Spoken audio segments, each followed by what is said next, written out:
The Hula Popper 2.0 is completely changing the face of Arbogast. We've engineered this bait to not only look good, but to be just as effective as the traditional model that anglers have trusted for decades. This is a mirror image of the popular G760 Hula Popper body, which is 2 inches long. We've upgraded the hooks, which are also now number 6 black nickel hooks. We've also equipped it with split rings, so now those hooks have a full range of motion and will help increase hookup ratios tremendously.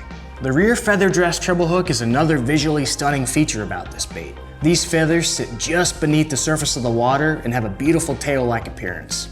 They're dotted with the key color relating to each pattern, giving fish something to key in on when going for that strike. We've also got 4 brand new original color patterns to choose from: White Zombie, Blue Kill, Coach Hog, and Black Death. You'll notice on the back of these bodies are what appears to be cracks.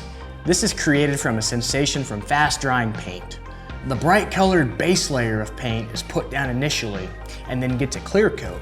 From there, we put down a special paint on top of that layer that dries quickly and shrinks up. When it shrinks, it breaks apart and creates those crackle patterns. What's cool about this is that no 2 baits will dry up the same. Every single one will have its own unique pattern. There's a couple different ways you can work the Hula Popper 2.0. There's an aggressive approach and more subtle approach. The aggressive approach, you're basically leaving yourself no slack at all, and you're reeling up and pulling that bait underwater. This is gonna trigger a lot of reaction strikes, and it's a really great way to fish the bait when you're fishing dirty water. That's gonna mimic any type of bait fish that's fleeing or trying to get away from a predator. The second way is a lot more subtle approach.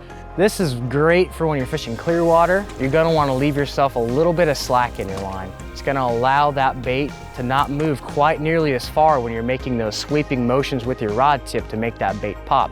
That's gonna mimic any type of bait fish that's feeding at the top of the surface.